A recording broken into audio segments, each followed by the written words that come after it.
মিডের পরে আমার buckling of columns পড়ানোর জন্য ৬ টা ক্লাস লাগবে।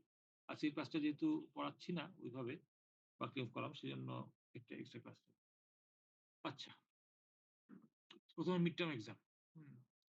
তো মিড টার্ম এক্সাম আ সিচুয়েশন হচ্ছে ৪ টা আ প্রশ্ন ছিল।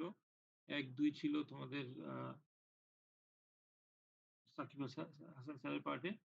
আম কি বলে? আর ৩, ৪ ছিল আমার পার্টি। যেটা ছিল টর্শনের উপর। তো খাতাগুলি এখন আমার কাছে আছে।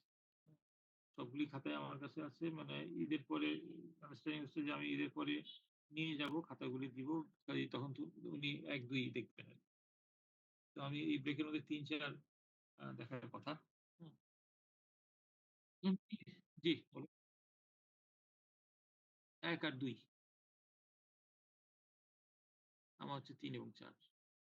তোমার প্রশ্ন আম উনি যা পড়াইছেন প্রশ্ন উনার সেটাই। হ্যাঁ? উনি তোমাদের কি পড়াইছেন বলো তো?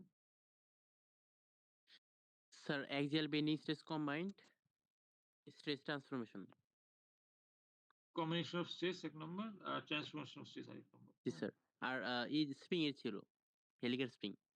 স্প্রিং কি এই ২ টপিকের মধ্যে পড়ে না? জি স্যার এর মধ্যে পড়ে। জি স্যার। কি টপিকের মধ্যে পড়ে এটা? স্যার কি? axial bending stress axial bending stress, spring. না sir, sorry sir, stress transformation এ। আম হিলিয়াস স্প্রিং তোমাদের সঙ্গে যখনই কথা বলছি অতীতে হিলিয়াস স্প্রিং নিয়ে আমার মনে হচ্ছে যে তোমরা হিলিয়াস স্প্রিংটা একটা ভিন্ন টপিক মনে করো বোধহয়। কম্বিনেশন অফ স্ট্রেস একটা টপিক, ট্রান্সফরমেশন অফ স্ট্রেস একটা টপিক, হিলিয়াস স্প্রিং একটা টপিক। হিলিয়াস স্প্রিং এর উপর তোমাদের বোধহয় পরীক্ষা হয়নি, তাই না? পরীক্ষা যেটা হয়েছিল সেটা আ নরমাল স্ট্রেস ইত্যাদির উপর ছিল। তো হেলিক্যাল স্ট্রেসও কম্বিনেশন অফ স্ট্রেস এর মধ্যে। হ্যাঁ? এটা হচ্ছে শিয়ার স্ট্রেস এর কম্বিনেশন হিলিয়াস স্প্রিং। হুম?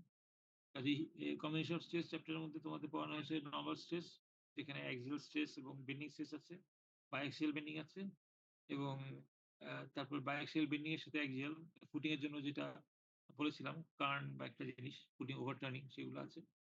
আর শিয়ার স্ট্রেস এর কম্বিনেশনের মধ্যে আছে হেলিক্যাল স্প্রিং। এসবই কিন্তু কম্বিনেশন অফ স্ট্রেস। তোমাদের ক্লাস টেস্টে হেলিক্যাল স্প্রিং ছিল না? এটা তোমাদের আ কনফিউশন রয়ে গেছে বোধহয়। এটা আলাদা টপিক। তা না? হ্যাঁ। যাই হোক এখন তোমাদের বলি এই প্রশ্ন নম্বর 1 এ যেটা আছে এখানে বলা আছে এই ফিগার 1 এর সিম্পলিফাইড ছবি ডান পাশে দেওয়া আছে। হুম?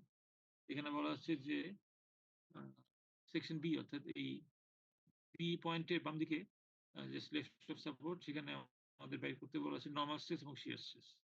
তো কি করতে হবে? এখানে AB র ফ্রি বডি নিয়ে আ এখানে অ্যাক্সিয়াল ফোর্স, শিয়ার ফোর্স এবং বেন্ডিং মোমেন্ট বের করতে হবে। আ বেসিক্যালি তোমাদের মেকানিক্স 1 এর নলেজ, ফার্স্ট ইয়ারের নলেজ। এখান থেকে বের করার পরে এই নরমাল স্ট্রেস বের করতে হবে অ্যাক্সিয়াল ফোর্স থেকে এবং বেন্ডিং মোমেন্ট থেকে। অ্যাক্সিয়াল ফোর্সের যে এ ফর্মুলা, অ্যাক্সিয়াল স্ট্রেসের যে ফর্মুলা P/A সেটা। আর বেন্ডিং স্ট্রেসের যে ফর্মুলা mc/I হুম? আ সেটা। আচ্ছা। তো বলা আছে centre of section B, centre of section B তে অবশ্য বেন্ডিং স্ট্রেস নাই। তাই না? আ বেন্ডিং স্ট্রেস এর ফর্মুলা কি? My/I। তো সেন্টার অফ সেকশন হলে তো y is 0 তাই না? কাজেই জি এখানে স্যার। শুধুমাত্র এক্সাক্ট স্ট্রেস থাকবে। আর শিয়ার স্ট্রেস বের করতে বলা হয়, শিয়ার স্ট্রেস VQ/IB এই ফর্মুলা থেকে বের করতে হবে। হুম, আচ্ছা এটা গেল। তারপর হচ্ছে principal stress and direction of principal plane যেটা তোমাদের আ সাকিব স্যার পড়াইছেন আশা করি। Sigma x, sigma Y by tau X হয় সেখান থেকে প্রিন্সিপাল স্ট্রেস বের হবে সিগমা 1 এবং সিগমা 2 এই ২ টা জিনিস নিশ্চয়ই তোমাদের শিখানো হচ্ছে এবং theta 1, theta 2 maximum normal stress এবং minimum normal stress principal stress আর ডিরেকশন হচ্ছে থিটা 1, থিটা 2 এই ২ টা সলিড ডিরেকশন। কাজেই আমি অঙ্কটা করছি না বিকজ এই আ এটা যেহেতু আ আমার না, কাজেই এই প্রশ্নটাও উনি দেখবেন। দ্বিতীয়টাও আমার না। হুম, আম এখানে আ তাও একটু বলি কিভাবে করতে হবে। এখানে এই যে হেলিকাল স্প্রিং আছে সেটা সাপোর্ট হিসেবে দেওয়া হচ্ছে সি সাপোর্টে। অর্থাৎ হরাইজন্টাল একটা হেলিকাল স্প্রিং এবং ভার্টিক্যাল একটা হেলিকাল স্প্রিং। এই বলা হচ্ছে কি যে ক্যালকুলেট দি ফোর্স, ডিফ্লেকশন এগুলো বের করতে হবে। কাজেই ফোর্স কেমনে বের করব? এখানে আমরা আ এই নিয়ে পুরা স্ট্রাকচারটার মধ্যে যদি বের করি যে এখানে B তে একটা রোলার সাপোর্ট আছে, সেখানে ভার্টিক্যাল রিঅ্যাকশন হবে। আর C তে হিঞ্জ সাপোর্ট আছে, সেখানে হরাইজন্টাল এবং ভার্টিক্যাল রিঅ্যাকশন হবে। হুম? কাজেই এটা খুব সহজ রিঅ্যাকশন বের করা। রিঅ্যাকশন বের করলে হরাইজন্টাল রিঅ্যাকশনটার জন্য একটা ফোর্স, ভার্টিক্যাল রিঅ্যাকশনটার জন্য একটা ফোর্স। ২ টাই স্প্রিং এর উপর এপ্লাইড হবে এবং ফোর্স এপ্লাই করার পর ডিফ্লেকশন দিবে। এই হরাইজন্টাল ফোর্স থেকে হরাইজন্টাল ডিফ্লেকশন, ভার্টিক্যাল ফোর্স থেকে ভার্টিক্যাল ডিফ্লেকশন। স্প্রিং এর জন্য এটা হবে। এবং স্প্রিং এর ডিফ্লেকশন কেমন করে বের করতে হবে সেজন্য স্প্রিং এর স্টিফনেস যেটা আছে সেটা বের করার ফর্মুলা আশা করি তোমার শেখানো হয়েছে। K যেটা বের হয়। আ স্টিফনেস এর ফর্মুলা হচ্ছে কত? GD4 divide by 64 R cube N। সেখান থেকে স্টিফনেস বের হবে। কাজেই ফোর্সকে স্টিফনেস দিয়ে ভাগ করলে ডিফ্লেকশন পেয়ে যাবা। তারপরে বলা হচ্ছে maximum shear stress. Maximum shear stress মানে হচ্ছে স্প্রিং এর মধ্যে কি শিয়ার স্ট্রেস থাকে বলো তো? একটা থেকে ডাইরেক্ট শিয়ার, আরেকটা থেকে আ টরশনাল শিয়ার। এই ২ টার যোগফলই হবে ম্যাক্সিমাম শিয়ার স্ট্রেস। কাজেই এটা চাওয়া হইছে। আর আর হলো শেষে বলা আছে principal stresses and direction of principal plane, সেটাও হেলিক্যাল স্প্রিং এর জন্য। সেটা কেমনে বের করব? হেলিক্যাল স্প্রিং এর মধ্যে তো স্ট্রেস বলতে শুরু থাকে শিয়ার স্ট্রেস। তো আমরা প্রিন্সিপাল স্ট্রেস এবং প্রিন্সিপাল প্লেন শিখছিলাম সিগমা এক্স, সিগমা ওয়াই এবং টাউ এক্স ওয়াই শিখলাম মিলে। তাহলে হেলিক্যাল স্প্রিং এর মধ্যে সিগমা এক্স এবং সিগমা ওয়াই ২ টা হবে 0, তাহলে টাউ এক্স ওয়াই থাকবে। এই টাউ এক্স ওয়াই এপ্লাই করে তোমরা সিগমা ম্যাক্সিমাম এবং সিগমা মিনিমাম বের করবা এবং থিটা 1, থিটা 2 এগুলো বের করবা। এটা ছিল কোয়েশ্চেন। আচ্ছা। তো যেটা বলছি 1 আর 2 আ আমি দেখছি না। আচ্ছা। নাম্বার 3 অ্যান্ড 4 আমার। আচ্ছা। বলো।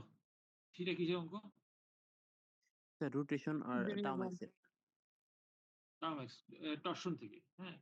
কাজে এখানে দেখো আ এখানে ফোর্স এপ্লাই করা হয়েছে এই এবি আ বিমটার উপর ক্যান্টিলিভার বিম এবং তার ক্রস সেকশনটা ভেরিয়েবল।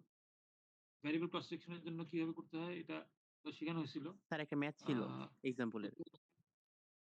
ম্যাথ এক্সাম্পল এর ছিল প্লাস তোমাদের প্র্যাকটিসেরও ছিল একটা। তাই না? জি স্যার, প্র্যাকটিসে কি শহীদ মিনারের করানো ম্যাথটা। হয়েছিল? জি স্যার। কোনটাতে ছিল ভেরিয়েবল ক্রস সেকশন? শহীদ স্যার মিনারের শহীদ ম্যাথটাতে মিনার। ছিল ভেরি স্যার।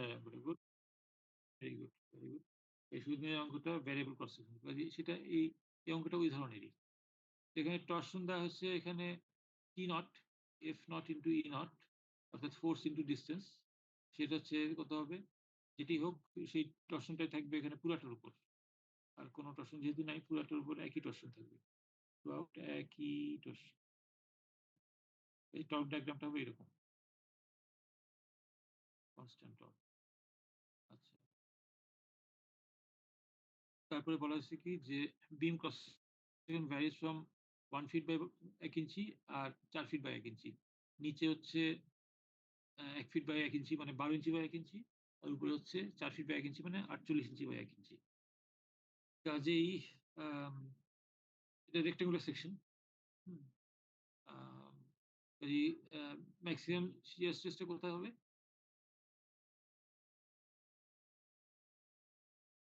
সর্বোচ্চ ডিসটেন্স স্যার। শিয়ার স্ট্রেস কোথায় হবে?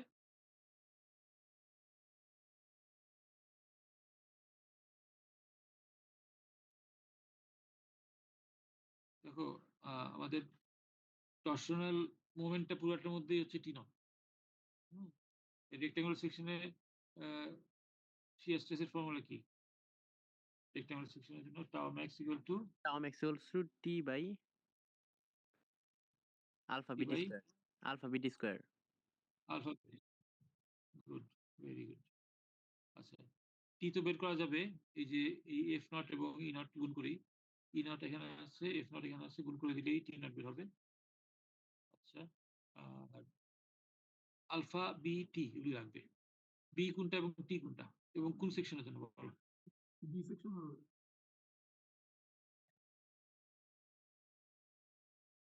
আমাদের এখানে দেখো সবচেয়ে চিকন সেকশন কোনটা? এ।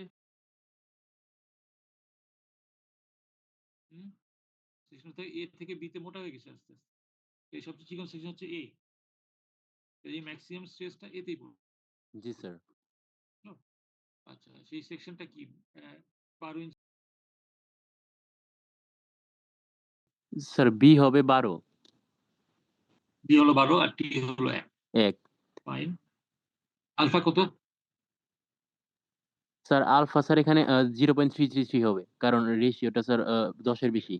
ইজিলি ধরা যেতে পারে। হ্যাঁ, রাইট। 10 এর চেয়ে বেশি আমরা 0.33 ধরতে পারি। রাইট। ঠিক আছে, এই অঙ্কটা করেছি আমি। আ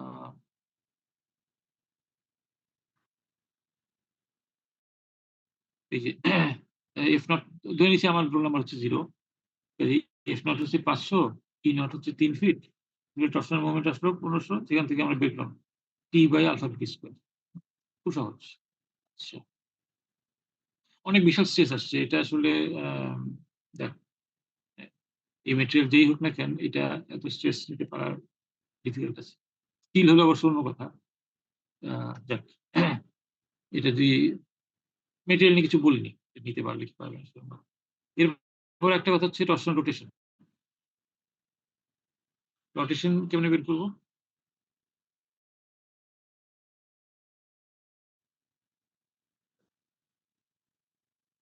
এখানে phi b minus phi a, ঠিক আছে? কি formula? t dx over jg। জি। স্যার এখানে যেটা ভ্যারিয়েবল হবে না?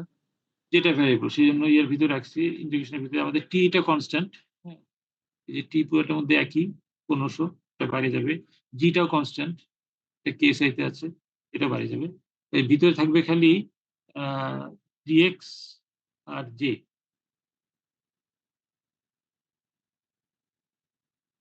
আর t হচ্ছে t নট, সেটা বাইরে আসবে। g তো g আছে, এটা বাইরে থাকবে। এ থাকবে dx এবং j। আচ্ছা। আম x এর ভ্যালু ধরলাম x থেকে 0 থেকে 6 ফিট। বা ইঞ্চিতে নিলে ইঞ্চিতে নিতে পারি। আচ্ছা, এখন বলো আ যেটা কি হবে? স্যার বিটা বিটিকিউ এর মধ্যে শুধু বিটা আমারই হবে এখানে ভ্যারিয়েবল। আচ্ছা, বিটা বিটি কিউব।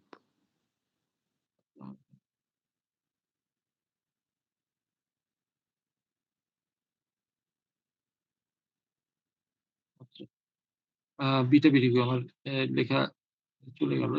আ যে এর ভ্যালু হচ্ছে বিটা আ বিটি কিউব। স্যার এখানে শুধু বিটা ভ্যারিয়েবল হবে না আমার? হ্যাঁ, বিটা ভ্যারিয়েবল। পি হচ্ছে 1 ইঞ্চি, পুরাটার মধ্যেই আছে। নিচেও 1 ইঞ্চি, উপরেও 1 বিটাটাও ইঞ্চি। স্যার সেম হবে এখানে। বিটাটা একই 0.333। বিকজ হ্যাঁ, যেহেতু পুরাটাই বেশ elongated সেকশন, পুরাটার মধ্যে একই হবে। 0.333। এখানে 0.333 ঠিক আছে, এটা 1 ইঞ্চি ঠিক আছে। খালি বিটা ভ্যারি করবে। বি হচ্ছে নিচে 1 ইঞ্চি, আ না নিচে হচ্ছে 1 ফিট আর উপরে হচ্ছে 4 ফিট। হুম? তো সেটাকে আমরা লিখতে পারি, আমি করেছি অঙ্কটা। আ দেখো এভাবে লিখছি 1 প্লাস 3x বাই 6।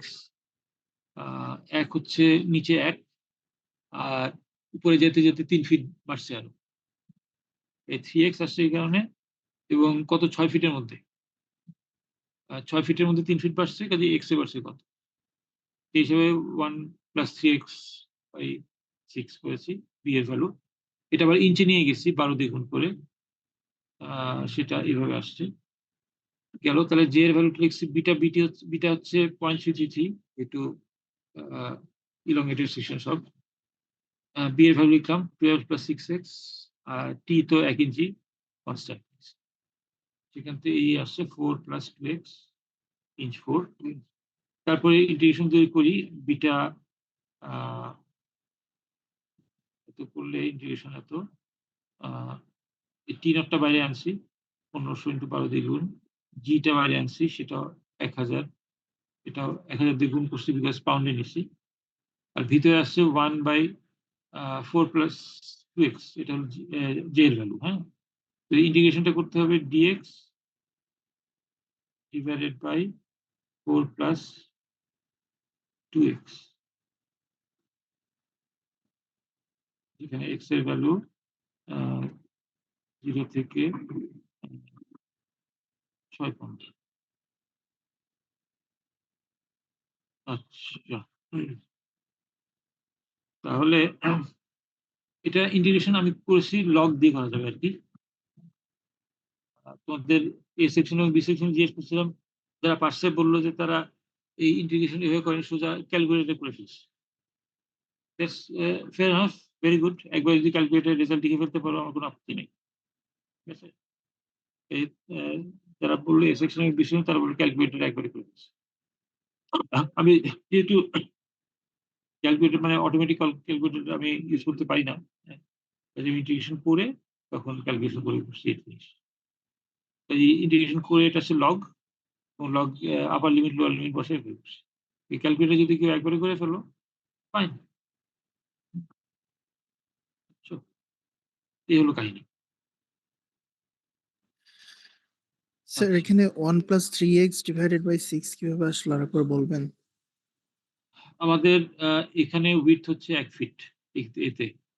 আর এখানে উইডথ হচ্ছে 4 ফিট। ঠিক আছে? এটা হচ্ছে 1 ফিট, এটা হচ্ছে 4 ফিট। কাজেই কতখানি বাড়লো? 3 ফিট বাড়লো। কত দূরত্বে? 6 ফিটে 3 ফিট বাড়ছে। আমরা x দূরত্বে যদি করি তাহলে কি হবে? x এ বাড়বে 3x / 6 6 ঐকিক নিয়মে। কাজেই 1 ছিল শুরুতে, তার সঙ্গে 3x/6 যোগ করে দিলাম। এটা হচ্ছে যেকোনো x দূরত্বে এর উইডথ কত। জি স্যার। ওকে, এই হচ্ছে সেই অঙ্কটা। তাহলে আপাতত এটাকে অফ করে দেই। ওকে। নেক্সট অঙ্কটা এটা সবাই করছে। নির্ভীক। স্যার এটা নির্ভীকভাবে সবার আগে অ্যান্সার করছি স্যার।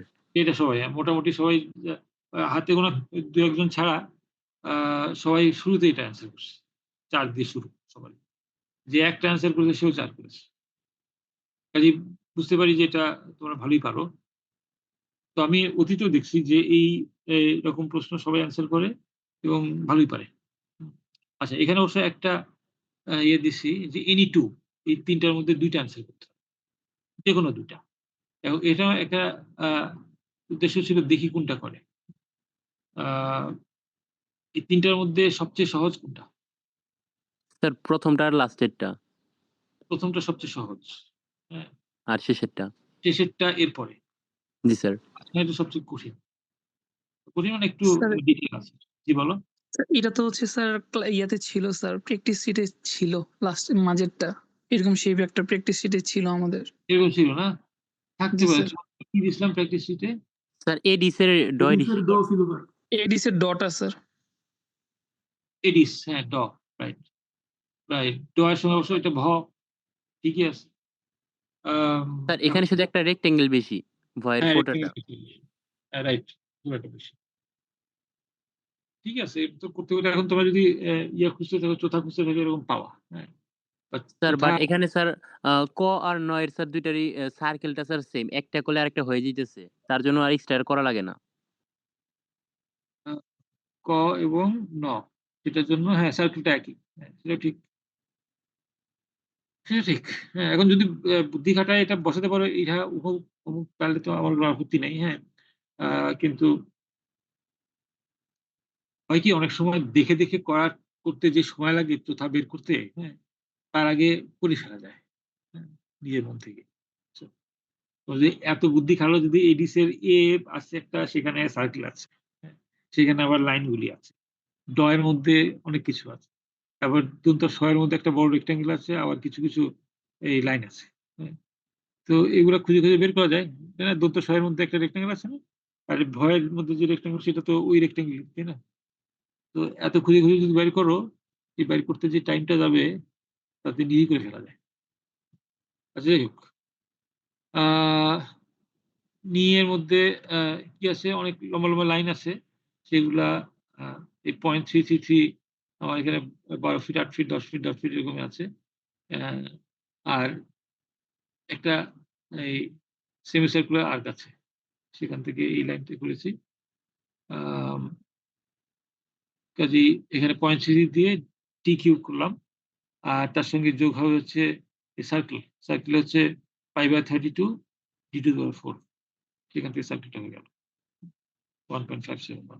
তো দেখো এই লাইনগুলির যোগফল খুবই কম 0.017 আর সার্কেলটা সেই হিসাবে অনেক বড় 1.571।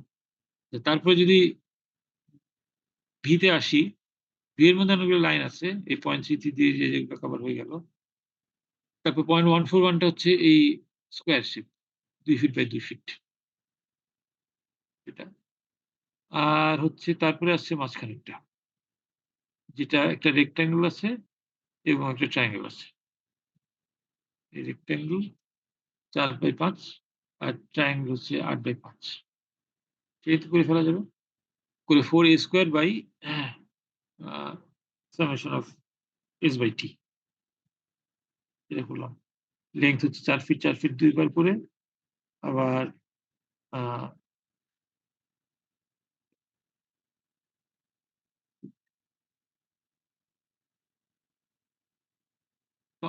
5 ফিট 2 বার করে আছে। এই 4 ফিট হচ্ছে এটাও। 4 ফিট, এটা 4 ফিট ২ টা 5 ফিট 5 ফিট 2 বার করে আছে। আর ২ টা অতিভুজ টাইপের আছে সেটা এরকম। করলাম, করে দেখো এটার কিন্তু j এর ভ্যালু অনেক বেশি 20.78 এই আ ক্লোজড থিন ওয়ালের ভয়ের ভিতরে যেটা আছে।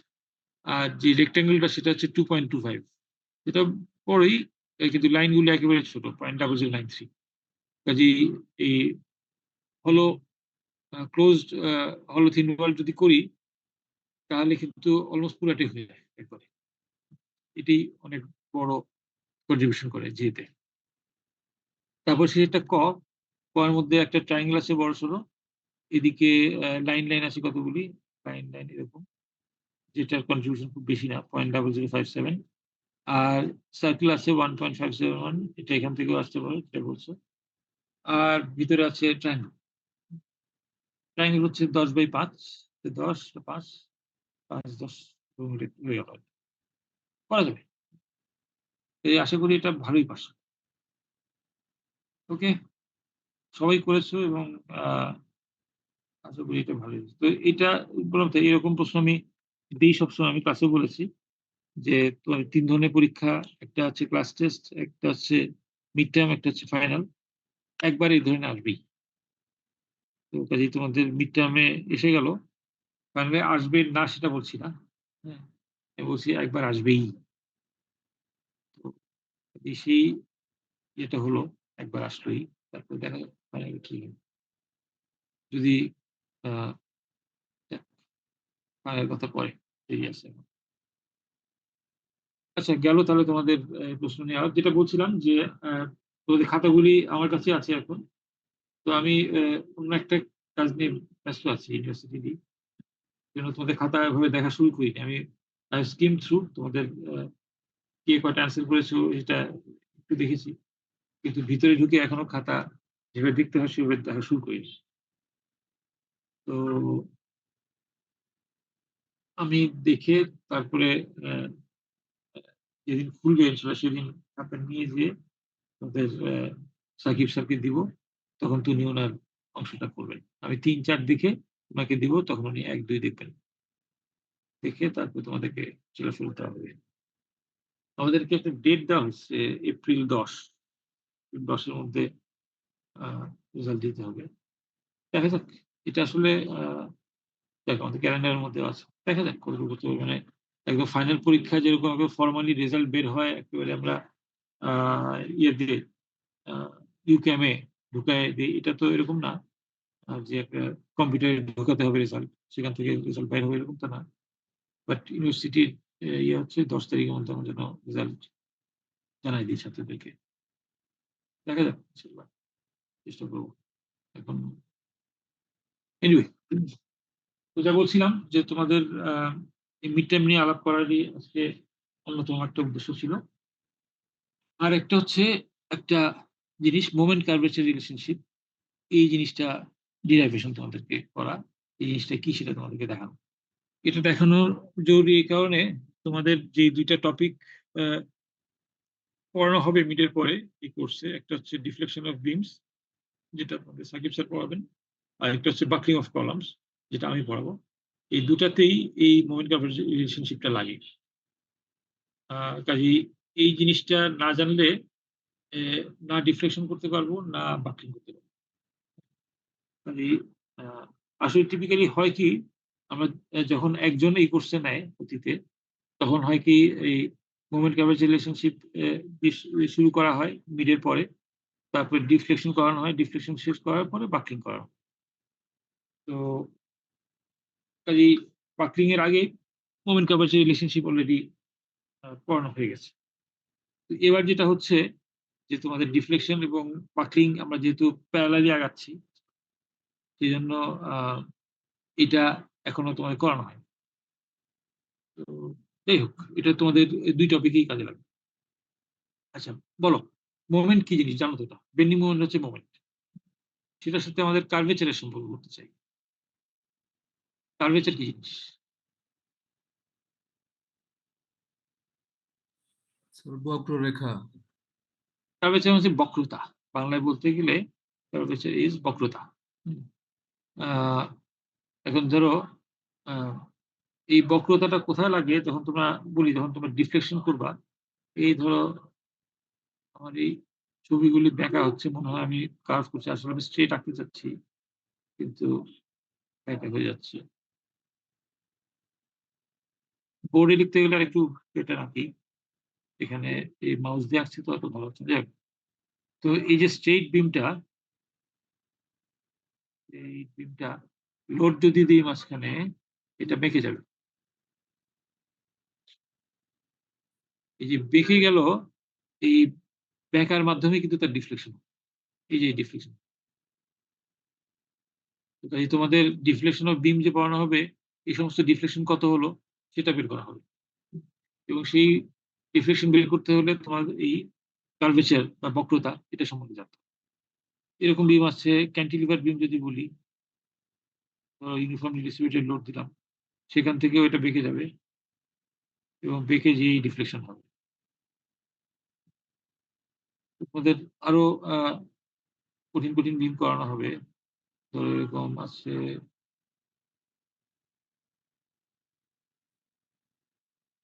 এখানে ফিক্স করা হলো। স্ট্যাটিক্যালি ইনডিটারমিনেট বিম সেরকমও করানো হবে। সেখানে হয়তোবা কিছু লোড এখানে দেওয়া হলো, কিছু লোড ওখানে দেওয়া হলো। এগুলি কেমন ডিফ্লেক্টেড শেপ হবে এবং ডিফ্লেকশন কত হবে, এটা ডিফ্লেকশন হয়তোবা কোয়ালিটেটিভলি করলে এরকম একটা হবে, নিচে নামবে। তারপরে উঠে যেয়ে আবার উঠতে চাবে, কিন্তু সে আবার নামায় দিবে কিছুটা। এরকম হয়ে যাবে। এই ধরনের ডিফ্লেকশন শেপ করা এবং ডিফ্লেকশন এর ভ্যালু বের করা, সেগুলা হচ্ছে তোমাদের ডিফ্লেকশন অফ বিমস স্যার এখানে। সব ডিফ্লেকশন স্যার কার্ভের মতো হয় না? হ্যাঁ, সব ডিফ্লেকশন এই মোমেন্ট থেকে যেগুলো আসে সেগুলো কার্ভের মতো। এখন হয় কি যে, যেমন ধরো একটা বলি, সব যে কার্ভ এরকম নাও হতে পারে। আম বলি একটা, যেমন এই সিম্পলি সেপারেট বিমটাই চিন্তা করো। এটা তো, এই বিমটা যদি এখানে বাড়ানো থাকতো, ঠিক আছে? তাহলে বিমটা কি হতো, এই পাশে উঠে যেত সোজা, তাই না? এই অংশটা কিন্তু কার্ভ না। এই যে এক্সটেন্ড করে দিলাম, এটা কিন্তু কার্ভ না, এটা কিন্তু স্ট্রেইট। ঠিক জি আছে? স্যার। তো এরকম হতে পারে যে অংশে আ এখন ১ম এ বলে ফেললে এটা অনেক বড় কথা যে, যেখানে বেন্ডিং মোমেন্ট নাই, সেখানে বেঁকা না, সেখানে সোজা। তোমার যে মোমেন্ট কার্ভেচার রিলেশনশিপটা বলছি এই কারণে, কাজে যেখানে বেন্ডিং মোমেন্ট আছে সেখানেই কার্ভেচার আছে। এই দেখো এই যেখানে নেই বিমটা, সেখানে স্ট্রেট লাইন হবে। যেখানে বেন্ডিং মোমেন্ট নাই এখানে স্ট্রেইট লাইন। কাজে এই বিমটা সিম্পলি সেপারেট বিম যদি বেন্ডিং মোমেন্ট ডায়াগ্রাম আঁকি যদি, তাহলে বেন্ডিং মোমেন্ট ডায়াগ্রামটা উইল বি লাইক দিস। ঠিক আছে? তো বেন্ডিং মোমেন্ট কিন্তু বাম দিকে নাই। বেন্ডিং মোমেন্ট যেহেতু বাম দিকে নাই, সেজন্য কার্ভেচারও নাই। ঠিক আছে? বা যাই হোক, ডিফ্লেকশন, আমরা ডিফ্লেকশনটা বের করতে চাচ্ছি। ডিফ্লেকশন তো আছে। যাই হোক, এটা তোমরা ডিফ্লেকশন পড়লে বুঝবা। ভালো interesting topic deflection of beans. আমি যেটা তোমাদের পড়াবো সেটা বাকলিং অফ কলামস। সেটা তোমাদের খুব ইন্টারেস্টিং টপিক এবং তোমাদের এসএম ল্যাবের লাস্ট টপিক হিসেবে পড়ানো হবে। আচ্ছা, এনিওয়ে, এগুলি কথা বলার আগে দেখি কি করতে চাচ্ছি। এই যে একটা বিম দেখছো, এই যে নিচে একটা ব্যাকা বিম। ব্যাকা বিমটা এককালে সোজা ছিল।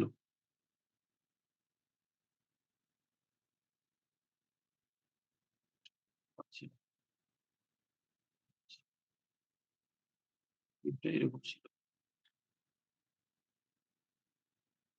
আচ্ছা, এই স্যার এটা বিমটা কি পার্মানেন্ট ডিফ্লেকশন হয়ে গেছে? পার্মানেন্ট, হ্যাঁ, পার্মানেন্ট এখন না, পার্মানেন্ট বলা যায় না। দেখো আমরা যখন কাজ করছি আমরা লিনিয়ার ইলাস্টিক অ্যানালাইসিস করছি। ঠিক আছে? লিনিয়ার ইলাস্টিক অ্যানালাইসিস করলে যখন তুমি লোড বিদ্রোহ করে নিবা, তখন কিন্তু সে আবার অরিজিনাল অবস্থায় ফিরে আসবে। জি স্যার। তুমি যে পার্মানেন্টটা বললা সেটা পার্মানেন্ট হবে তখনই যখন আমরা লিনিয়ার রেঞ্জ পার হয়ে যাব। তোমরা যেমন ইয়ে করেছো, কি বলে, রড ছিঁড়েছো, টিম্বার ভেঙেছো। ওইখানে যদি লিনিয়ার ইলাস্টিক রেঞ্জে থাকতা, তাহলে কিন্তু লোড সরায় নিলে ওইটা আগের অবস্থায় ফিরে যায়। কিন্তু যেহেতু তোমরা ওইটা ইল জোন পার হয়ে তারপর আল্টিমেট জোন পার হয়ে ছিঁড়ে ফেলেছো, কাজেই তোমরা তখন লিনিয়ার ইলাস্টিক জোনে আর ছিল না। সেই কারণে রডটা অরিজিনালি যা ছিল আ ভাঙার সময় ওরকম ছিল না। ঠিক আছে? আচ্ছা, যাই হোক। এখন এই বিমটা কিছু আ ভাগ করে দিই, সেগমেন্ট কতগুলো করি।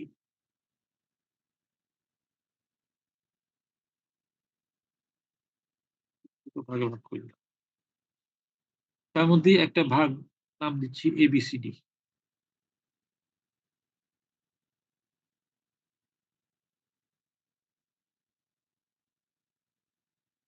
ABCD। হুম। এটাকে শেডেড করা হয়েছে উপরে। আচ্ছা। এখন বিমের মাঝখান দিয়ে একটা লাইন টানি।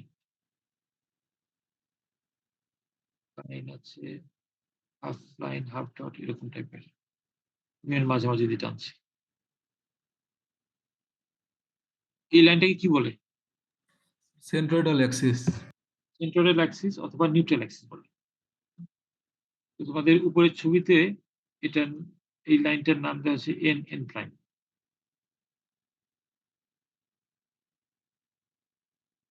দেখো উপরের ছবিতে কিন্তু বিমটা বেঁকে গেছে, হ্যাঁ? এই নিচের ছবিতে যদিও এটা খুব সুন্দর স্ট্রেট আঁকতে পারিনি। কিন্তু আসলে আমার উদ্দেশ্য হচ্ছে যে এখানে স্ট্রেট লাইন দেওয়া, হ্যাঁ? NN প্রাইম ও straight line. ABCD NN prime সবই স্ট্রেট লাইন। আচ্ছা। এটার নিচে দিয়ে আরেকটা লাইন আঁকি, লাল দিয়ে আঁকি। Dot, dot, dot, dot.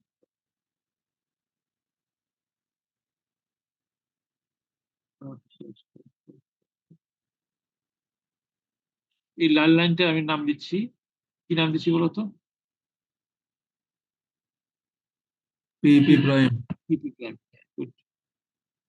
PP prime নাম দিচ্ছি। এই যে উপরে দেখতে পাচ্ছ PP প্রাইম, এই নাম দিচ্ছি।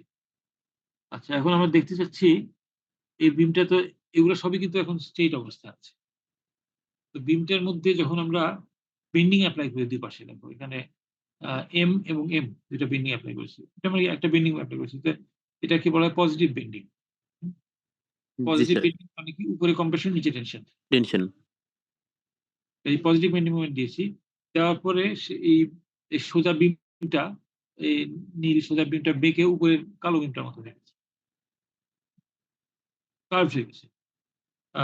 সার্কুলার কার্ভ হয়েছে। সেই বিমটাই উপরে আঁকছি। কার্ভ যে হয়ে গেছে, এখানে অনেক লাইন, এসব লাইনগুলোই বেঁকে গেছে। আমাদের ABCD যে সেগমেন্টটা ছিল শেড করে দেই। যে নীল শেডের যে সেগমেন্টটা ছিল সেটাও ভেঙে গেছে। আচ্ছা, আ আচ্ছা, বেঁকার পরে AB কি বড় হয়েছে না ছোট হয়েছে? এবি ছোট। AB ছোট হয়েছে। আর বড় হয়েছে, সিটি বড় হইছে। CD বড় হয়েছে। আর কি বড় হয়েছে? স্যার পিপি প্রাইম পিপি বড় বড় হইছে। হয়েছে। P প্রাইম বড় হয়েছে। NN প্রাইম, স্যার সেমই আছে ওইটা। NN প্রাইম সেমই আছে। এটা আরবিট্রারি। নিউট্রাল অ্যাক্সিস মানে হচ্ছে তার মধ্যে কোনো স্ট্রেস নাই, কোনো স্ট্রেস নাই, কোনো স্ট্রেইনও নাই। স্ট্রেইন যদি না থাকে সে বড় হবে না, ছোট হবে না। ঠিক আছে? সে একেবারে নিউট্রাল। ঠিক আছে? যা ছিল তাই আছে। আচ্ছা, ভালো কথা। এখন আমরা ধরছি ইনিশিয়ালি সবগুলির লেংথই ছিল s। এই পুরো সেগমেন্টটা সব ছিল s।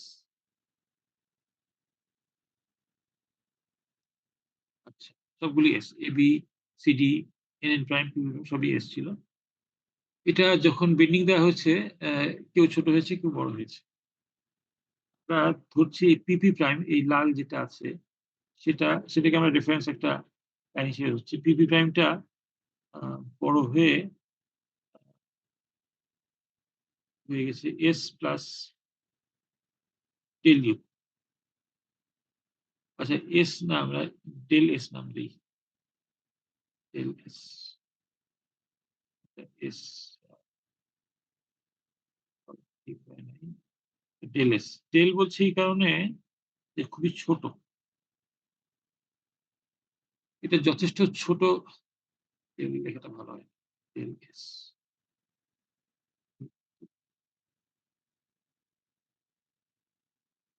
ডেল s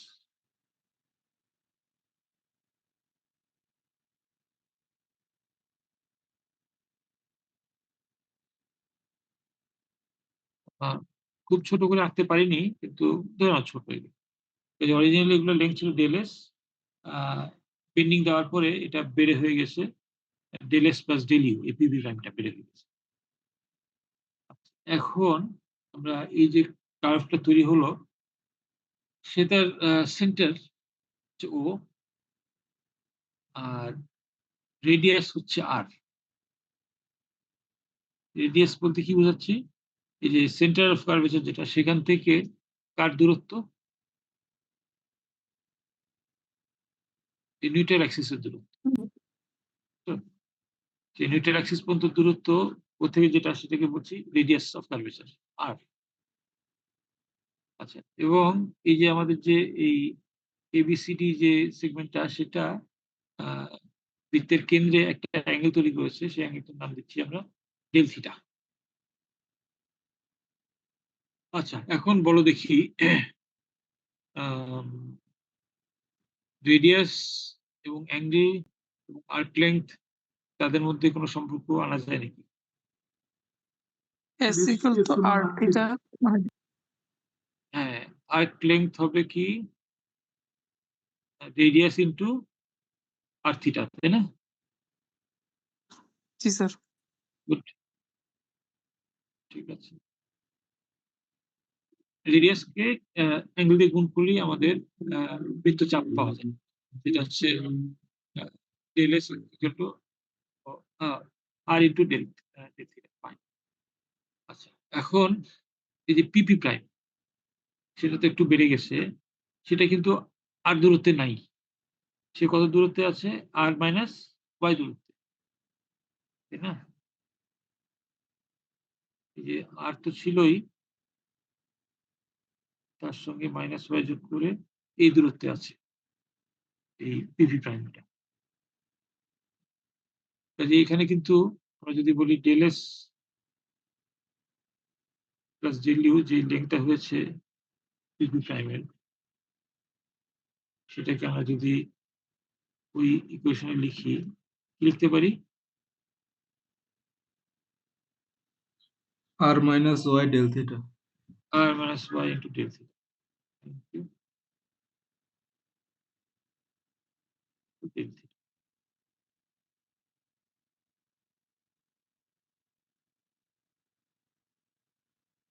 খুব ভালো। তাহলে আমরা ডেল এস পেয়ে গেছি এবং del S plus del U পেয়ে গেছি। নীল দিয়ে ডেল এস লিখলাম এবং লাল দিয়ে del S plus del U লিখলাম। লাল থেকে নীল যদি বিয়োগ করে দিই, তাহলে কি হবে? বাম দিকে কি হবে? লাল থেকে নীল বিয়োগ করলে স্যার y এর ডেল থিটা থাকবে স্যার। ডেল ইউ চলে আসবে এখানে, তাই না? লাল থেকে নীল বাদ দিয়ে বাম দিকে আসবে ডেল ইউ, আর ডান জি পাশে স্যার। হবে minus G sir. y del theta. y del theta.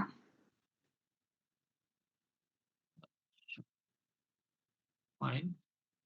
এখন দুই পাশে যদি আমরা ডেল এস দিয়ে ভাগ করে দিই, del u by del s, আর ডান পাশে থাকবে y into del theta by del S.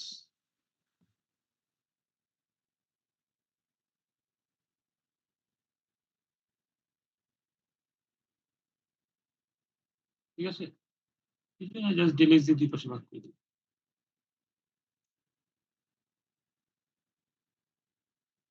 আচ্ছা। এখন দেখো, বাম পাশে হলো del u by del S. Del এসটা কি? এই লাইনগুলির অরিজিনাল লেংথ, তাই না? পি প্রাইম বলো বা এন প্রাইম বলো, সবারই অরিজিনাল লেংথ ছিল ডেল এস। আর ডেল ইউটা কি?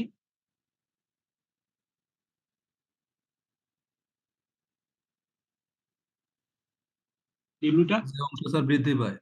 কতটুকু বৃদ্ধি পায়? হ্যাঁ, এই কতটুকু বৃদ্ধি পায় ডিভাইডেড বাই অরিজিনাল লেংথ, সেটা কি বলা হয়? লেংথ বৃদ্ধি divided Strain. Elongation. Elongation by original length, এটাকে স্ট্রেইন বলা হয়। স্ট্রেইন কি আমরা এপসিলন এক্স দিয়ে লিখি। এক্স দিচ্ছি এই কারণে যে আসলে এটা এক্স দূরত্বে আমরা ধরছি যে বিমটা সোজা ছিল, এই এক্স দূরত্বে স্ট্রেইনটা হচ্ছে।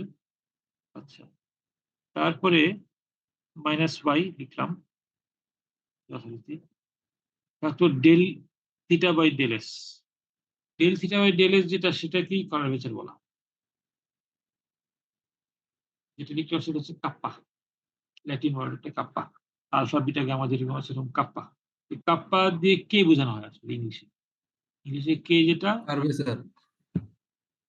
আচ্ছা, এটাকে কার্ভেচার বলে। কার্ভেচার তোমরা কোথায় পড়ছো? স্যার সার্ভেইং এ পড়ছিলাম। সার্ভিং এ। সার্ভিং এ পড়ছিল, কার্ভ সেটিং এ, আর ফিল্ড স্যার সার্ভিসে পড়ছো। স্যার এই ডায়াগ্রামটা এসএ মনেও ছিল, এই ডায়াগ্রামটা। তো তাই নাকি? আচ্ছা আচ্ছা আচ্ছা, গুড। হ্যাঁ, এসএম মানে ছিল। এসএম মানে কোন সময় ছিল এটা? স্যার মেবি থিনওয়ালের জায়গায় ছিল। স্যার বেন্ডিং স্ট্রেসের ওই সময়। জি স্যার বেনিং ফিনিক্স স্ট্রেস। এর সময়। তখন তোমরা my বাই i ডিরাইভ করেছিলা, তখন এই ডায়াগ্রামটা আবার ইউজ করতে হবে। জি স্যার। আচ্ছা, এখন আমরা my বাই i জিনিসটা ডিরাইভ করবো না, ওটা যেহেতু ডিরাইভ করা আছে আমরা এটা কাজে লাগাবো। এই একই জিনিস এবং একই অ্যাজাম্পশন গুলি করা আছে যে plane section even plane after bending, এবং deformations are small. Hooke's law is valid. Hooke's law is valid মানে কি? আমাদের স্ট্রেইন তো আছে, স্ট্রেস কত হবে তাহলে?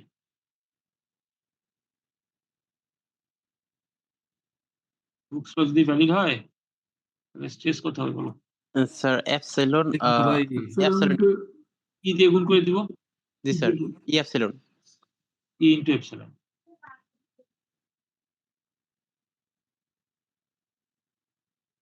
আচ্ছা, তাহলে এপসিলনের ইকুয়েশনটা লিখি। Minus e, minus e y তো আছে, ওয়াই ইনটু কাপ্পা।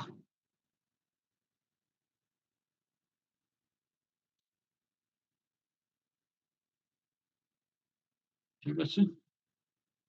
এই সিগমা এক্সেস হলো minus e y to curvature.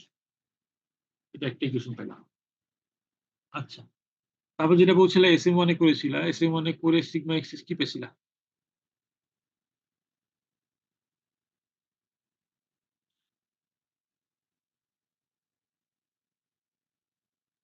Sir my by iz পাইছিলাম sir sigma m x. Y by i. Thank you. সামনে কিন্তু ফর্মুলাটার সামনে একটা মাইনাস সাইন ছিল। জি স্যার জি একটা স্যার, মাইনাস সাইন ছিল। মাইনাস ছিল স্যার। তো মাইনাসটার বিশেষ হচ্ছে এই যে আমার যদি ওয়াই পজিটিভ হয়, অর্থাৎ নিউট্রাল অ্যাক্সিস থেকে যদি উপরে থাকে তাহলে কিন্তু কম্প্রেশন হয়। হ্যাঁ, এই যে এখানে ওয়াই পজিটিভ আসলে মাইনাস সাইনটা থাকলে স্ট্রেসটা মাইনাস হয়ে যায়, তার মানে কম্প্রেশন। কাজে এখানে একটা মাইনাস থাকে। এই দেখো এসএম ওয়ান থেকে তোমরা minus m y by i পাইছিলা, এখন আমরা এখান থেকে পাইলাম minus e y into kappa. এই দুইটা ইকুয়েশনটা একই। ইকুয়েশন একই মানে কি, দুইটা সিগমা এক্সেস এর ইকুয়েশন। এই দুইটাকে যদি সমান করি, হ্যাঁ, e y kappa equal to, আমরা যদি একটু মিচি বেশি হয়ে গেছে, একটু বোর্ড বুঝতে হবে। সব মুছে ফেলা যায় এক টান দিলে, কিন্তু সব মুছে তো আমাদের আসলেই সমস্যা। কিছু মুছি।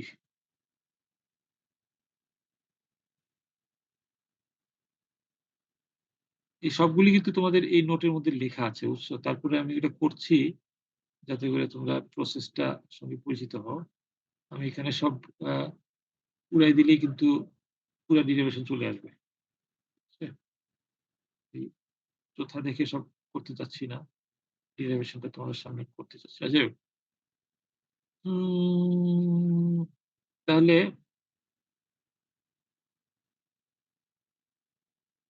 EY কাপ্পা ইকুয়াল টু হচ্ছে মাইনাস MY বাই I। দুই পাশ থেকে যদি কাটাকাটি করি, কাটাকাটি করলে কি হয়? আ মাইনাস তো কাটা গেল, মাইনাসটা চলে যায়। Y ও কাটা চলে গেল। জি কাপ্পা স্যার। যদি নিয়ে আসি এখানে, মাইনাস চলে গেছে MY M/IE। IE বা EI বললাম। স্যার, স্যার ওয়াই তো থাকে না স্যার। ওয়াই দুইটা বাদ চলে ও গিয়েছিল। হ্যাঁ, right, right, right. Thank you. Y তো থাকে।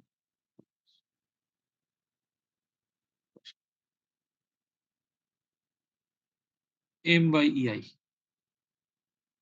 এটাই কিন্তু বিখ্যাত মোমেন্ট কার্ভেচার রিলেশনশিপ। বাম দিকে যে কাপ্পা দেখছো সেটাকেই বলা হয় কার্ভেচার। হ্যাঁ? আর ডান দিকে হচ্ছে M/A। M তো তোমরা জানো, বেন্ডিং মোমেন্ট কেমনে বের করতে হয় জানো ভালো করেই। তাকে ভাগ করতে হবে E দিয়ে এবং I দিয়ে।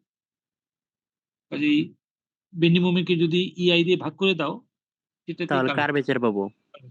হ্যাঁ, আচ্ছা। খুব ভালো কথা। এখন এটাতে আমাদের লাভটা কি? হ্যাঁ, মোমেন্ট কার্ভেচার রিলেশনটা কেন শিখছি? দেখো এখানে কিন্তু একটা জিনিস দেখতে পাচ্ছ, যেখানে মোমেন্ট নাই সেখানে কার্ভেচার নাই। M যদি 0 করে দাও, কার্ভেচার 0 হয়ে যাবে। তাই না? এই যে তোমাদের বিমের ডিফ্লেকশন আঁকার সময় যে বললাম, যেখানে বেন্ডিং মোমেন্ট নাই, এটা স্ট্রেইট হবে। সেখানে স্ট্রেট লাইন হয়। কাজেই কার্ভেচার নাই মানে বেঁকা না, সোজা। হ্যাঁ? কাজেই কার্ভেচার না থাকা ওখানে আছে। কিন্তু তোমাদের এখান থেকে ডিফ্লেকশন ইত্যাদি কেমনে বের করব? এখন আমি কিছুক্ষণ আগে লিখছিলাম যে কাপ্পা হচ্ছে লিখে দিচ্ছি del s by del theta.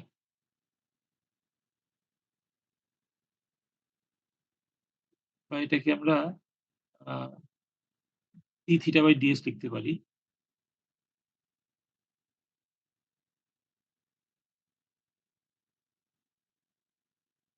যখন এস অনেক ছোট হচ্ছে, কাপ্পাকে লিখতে পারি ডি থিটা বাই ডিএস। আচ্ছা।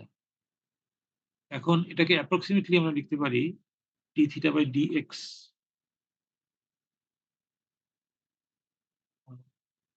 Oops. D theta by dx. আচ্ছা, আমাদের দেখো বিমটা ছিল এরকম সোজা। তার লেংথটা ছিল এক্স। আর যখন এটা বেঁকা হলো, তখন তার লেংথটা হয়ে যায় এরকম এস। এটার বেঁকা লেংথটা হচ্ছে এস। কাজেই এই বেঁকা লেংথ আর সোজা লেংথের মধ্যে কিন্তু তেমন একটা পার্থক্য নেই। খুব আ অলমোস্ট কাছাকাছি। তোমাদের আ ইয়াতে থাকলে, কি বলে, ক্যাম্পাসে থাকলে দেখাতে পারতাম যে আমাদের তোমাদের ৬০২ এর ক্লাস তো। ৬০২ এ আমাদের যে বিম আছে সেটা দেখাতে পারতাম। ওইটা কিন্তু আসলে তোমাদের মাথার উপরে যে বিম বা ওয়ালের উপরে যে বিম, সেটা কিন্তু আসলে বেঁকা বিম। হুম? তো দেখে কিন্তু বোঝার উপায় নাই যে এটা বেঁকা বিম। হ্যাঁ? মনে হয় সোজা বিম। ডিফ্লেকশন স্যার ডিফ্লেকশনটাও অনেকই নগণ্য, যেটা আরকি বোঝা যায় না নগণ্য এরকম। হয়। তো সেজন্য বোঝা যায় না। সেজন্য আমরা ডিএস এর বদলে অ্যাপ্রক্সিমেটলি ডিএক্স লিখতে পারি। কাপ্পা। তারপরে এই থিটা, থিটা জিনিসটা কি? থিটা হচ্ছে স্লোপ। থিটাকে আমরা জিওমেট্রিক্যালি ডিওয়াই বাই ডিএক্স লিখতে পারি। ডিওয়াই বাই ডিএক্স না লিখে আমরা এখানে ডিভি বাই ডিএক্স লিখছি। ভিটা কিছু না, ভিটা হচ্ছে ডিফ্লেকশন। এই দেখো আমরা ডিডিএক্স অফ থিটা না লিখে আমরা dv by dx.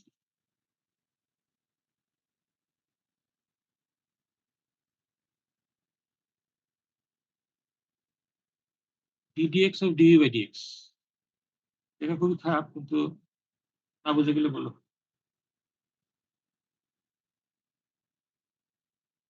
dx of dv by dx.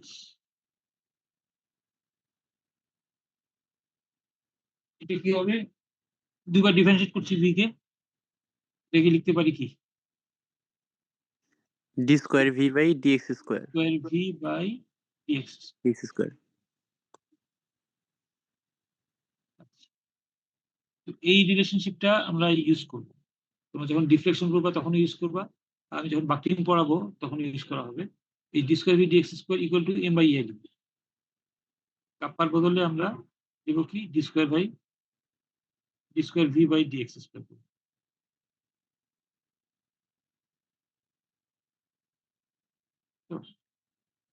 তাতে লাভ হবে কি, যে দেখো যদি এখান থেকে ডিফ্লেকশন বের করে দাও, তুমি বেন্ডিং মোমেন্ট বের করলা, যেহেতু জানোই, সেখান থেকে তুমি ডান পাশে লিখতে পারবা m বাই ei। ডিফ্লেকশন কেমনে বের করবে? আমরা তো d square v dx square পাইছি, হ্যাঁ, ডিফ্লেকশনটা কেমনে পাবো?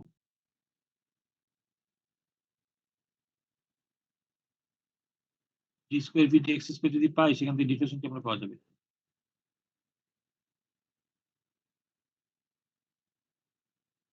হ্যাঁ, দুবার ইন্টিগ্রেশন করতে হবে, তাই না? জি স্যার। একবার ইন্টিগ্রেশন করলে হবে dv বাই dx, আবার ইন্টিগ্রেশন করলে হবে v। দেখো তোমরা SM1 যখন পড়ছো, হ্যাঁ, তখন কি করছো যে w থেকে একবার ইন্টিগ্রেশন w কে ই করলে v হয়, v কে করলে m হয়। v কে আবার ইন্টিগ্রেশন করলে পাচ্ছো বেন্ডিং মোমেন্ট। জি স্যার। তো এখানে কিন্তু তাই, এখানে m বাই e যদি পাও, একবার ইন্টিগ্রেশন করলে হবে স্লোপ, আরেকবার ইন্টিগ্রেশন করলে হবে ডিফ্লেকশন। ঠিক আছে? কাজেই এই ডিফ্লেকশন বের করা এটা একটা উপায়। কাজেই এটা তোমাদের ডিফ্লেকশনের কাজে লাগবে, এবং এই যে ইকুয়েশনটা d square v by dx square, এটা দিয়ে আমরা বাকলিং অফ কলামস কাজে লাগাবো। ইনশাআল্লাহ যখন দেখা হয় বাকলিং অফ কলামস এর নেক্সট ক্লাসে, আশা করি 8 এপ্রিল, তখন এটা দিয়ে আমরা শুরু করব। ঠিক আছে? তো আজকে এই পর্যন্ত শেষ করি। কিছু বলার থাকলে বলতে পারো, আদারওয়াইজ আজকের মতো এখানে শেষ। ঠিক আছে? স্যার বাকলিং আর ডিফ্লেকশন কি প্রায় সেম টাইপের? সেম টাইপের না, আবার হ্যাঁ আছে, বিকজ বাকলিং এক ধরনের ডিফ্লেকশন থেকেই শুরু। এটা বাকলিং যখন পড়ানো হবে তখন তোমরা বিমের বাকলিং নিয়ে অনেক কিছুই পড়বা, সরি ডিফ্লেকশন যখন পড়ানো হবে অনেক ডিফ্লেকশন পড়বা, আর বাকলিং যখন পড়ানো হবে এটা কলামের উপর আমরা মেইনলি করবো, হ্যাঁ, ওটা বিমের জন্য প্রযোজ্য। বাট মিল আছে, অবশ্যই মিল আছে দুটো। ঠিক আছে? বাকলিংও এক ধরনের ডিফ্লেকশনই। ঠিক আছে? স্যার আজকে শেষ করি, তোমার তো এরপর একটা ক্লাস আছে বোধহয়, আজকে থেকে শেষ করে দিই। না স্যার, আজকে আর ক্লাস নেই। তাই তোমার ম্যাথের কি ক্লাস ছিল বোধহয়? আমি তো আগে স্যার নিউমেরিক্যাল ক্লাস ছিল, এটা আর কি একদিন নিয়ে নিয়েছেন ম্যাম, কম্বাইন্ড নিয়েছেন 3 সেকশন। ঠিক আছে।